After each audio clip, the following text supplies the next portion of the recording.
afternoon. How's everybody doing? You guys all awake? Can everybody understand American English? That's okay. I don't even speak English that well. I have like a special dialect from the East Coast, so I apologize. Listen, I'm going to try to do a little something different today. It's really fun to come to Israel for me. I've been coming to Israel now for 25 years. It's kind of amazing to come here and see all the innovation that's been occurring, the wonderful impact that this community is having in the world of high tech, and really all the improvements that have been occurring. It's great to be a part of the Tel Aviv University as well, and just see the excitement and enthusiasm that's happening in this marketplace. So a lot of fun. I'm now chairing 3 different cybersecurity companies here in Israel, and having a wonderful time watching these companies grow and make an impact themselves. So I'm going to do something totally different, no vendor kinds of things today. I'm going to tell you about 4 big threats. And then I'm going to tell you about 4 big trends and opportunities in cyberspace.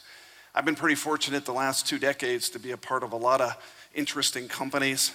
I've been a part of McAfee, of course, RSA, Mandiant, FireEye, a lot of different organizations. Lucky to drive more than $25 billion of market value for my companies, and hire 10,000 plus people into this environment. So it gives you a frontline seat to what's going on.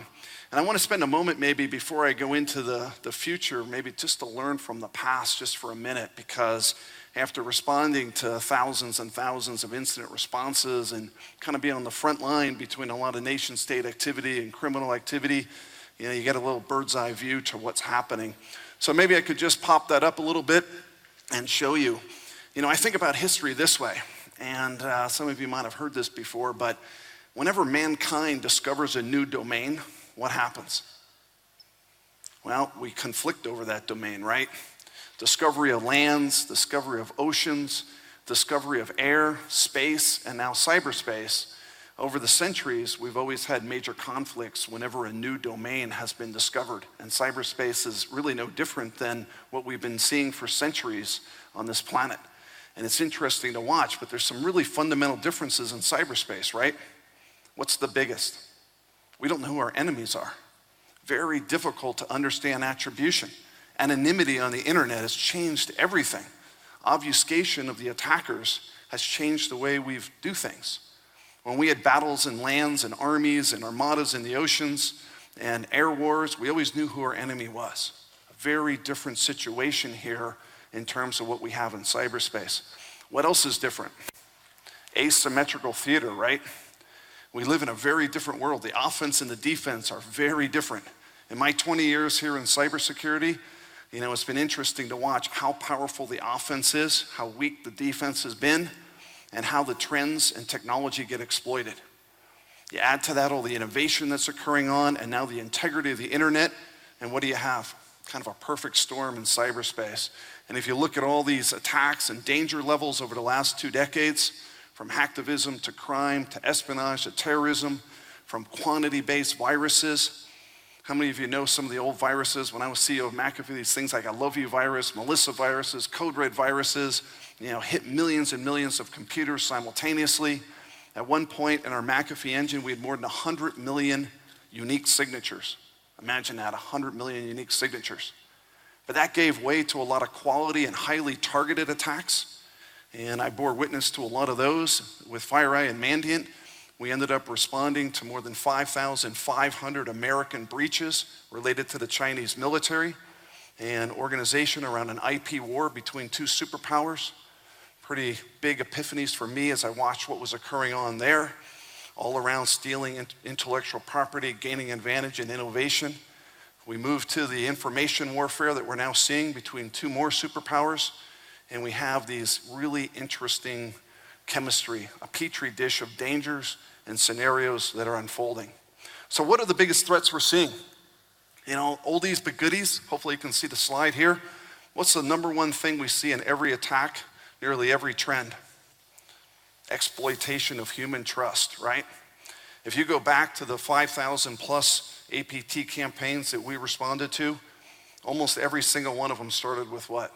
Spear phishing, stealing credentials, logging in, taking over, establishing footholds, a whole series of commands and controls that could be put in place, but all starting with human trust exploitation.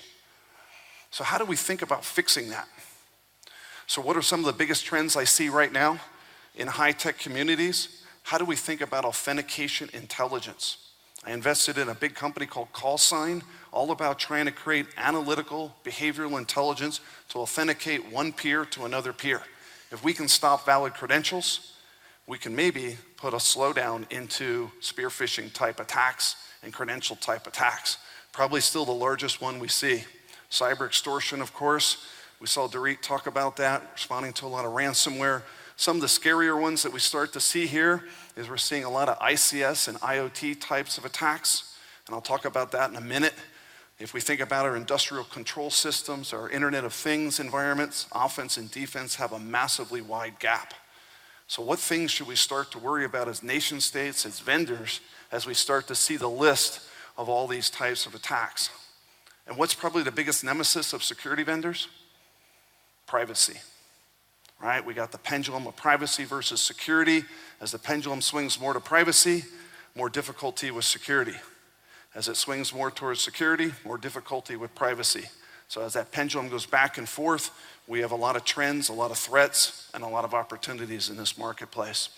So what are some of the biggest ones that I see today? 4 big ones. Probably the biggest areas we see venture capital going into the cybersecurity market. Probably the biggest areas I'm seeing offensive attacks occurring. The rate and speed of the Internet of Things is amazing. I'm sure you all know this. I'm sure almost everybody here has a watch connecting to a satellite right now, or at least to a CDMA cellular device. And we're seeing more and more of this consumer electronics connecting, becoming pervasive as part of our critical infrastructure. And what kind of defensive tools do we have in place? What kind of controls and safety and standards do we have for consumer electronics that are plugging into our critical infrastructure? 0.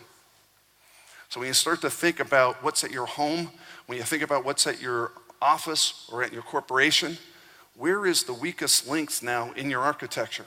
Is it that thermostat you just plugged in that's connected on your network? Is it that HVAC piece of equipment in your building? Is it that Bose speaker that's connected up to a satellite pushing marketing intelligence? Could be any one of those. So more and more of this connected environment has created tremendous vulnerabilities, and someone is going to help solve that problem. So the security industry is really evolving. You think about how it relates then to all of the industrial markets. This is a gigantic problem. I'm working with a company right here called Clarity, which is very interesting. How do we start to put behavioral analysis into the operational technology protocols? If you look at the 2,200 vendors in cybersecurity, most of them are focused on IP protocols. What about the OT protocols? How many people know what Modbus is? DNP3. There's hundreds of protocols that are part of our critical infrastructure that are running with no authentication, no encryption, and are not air-gapped from our IT network to our OT network. So those of you who know this, the lack of segmentation between networks offers the attackers a major advantage. And of course, the operational technology is mission critical to all of our industries. Our water supply, our energy supply, our transportation industry. I sit on the Delta Airlines board. I chair safety and security. Take a guess how many SCADA sensors are on one single aircraft. 20,000 SCADA sensors. Take a guess how many data gateways are on a single large aircraft. 14 data gateways. And they have air to ground and they have air to satellite. So think about the vulnerabilities that are now in place because of all this transformation. It's very interesting to watch. What are we going to be doing from a security trend point of view and a threat point of view as we industrialize our entire infrastructure and the pace and rate of which it's moving? What's the newest domains that are hitting us? Social domains. Pretty incredible. How many people saw that one coming? I'm sitting on the Delta board meeting at one point. We see a viral video go out. We have 100 million views before we could even finish the conversation on what to do in a crisis. It's a very difficult environment, the social network right now. Recruiting terrorists, using it in part of the kill train, being able to falsify information through the social networks. The virality of our social information is incredible. The offense has a tremendous advantage in this domain, And how many security tools do we really have that are cutting across all the social networks, monitoring the integrity of these social systems? Next to zero. So this domain's presenting an unbelievable problem in the information warfare that we're about to see, or already seeing, particularly in our election processes. And if you start to understand the flow of information, there's a whole lot more attack vectors coming because of this information attack.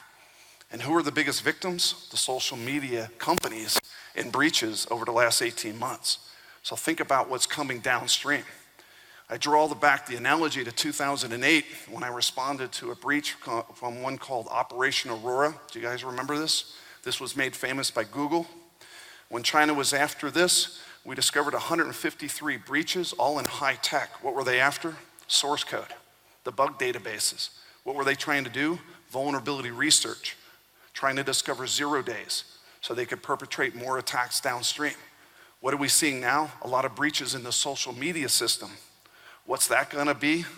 Now a preface to a lot more attacks coming in the information warfare game. Very interesting to watch what domain happens and where we're going with that. Last but not least is amazing. How many of you are paying attention to what's happening in the sky? Satellites. Anybody know what OneWeb is? A mesh. Our new internet is now being presented in geostationary orbiting satellites.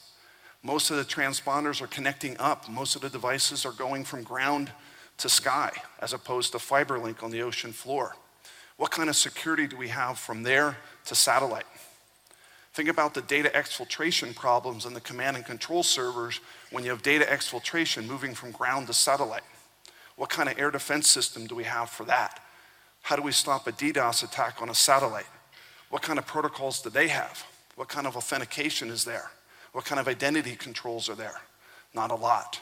So when you think about the offense and defense across these 4 vectors, you see what's coming in cyberspace, and that's what I've been paying attention to. So take a look at a couple of the trends, and I'll wrap this up. A couple things. The talent shortage is a major issue. So what's it doing? It's driving a lot of demand on almost every security operation team on every Fortune big company, right? We don't have great talent, so what's it doing? It's putting a real strain on being able to manage the alerts, being able to understand the fidelity of those alerts, the context of the alerts. You heard the other speakers talk about it. So what's been amazing about cybersecurity? It's resilient too. A lot of artificial intelligence tools coming to market, big data, machine learning types of tools to get after the fidelity of the alerts so we can really lift the restraint that's on the talent shortage that we have around the world. Big problem that we're seeing. Of course, as you look at the transition to the cloud, what an opportunity.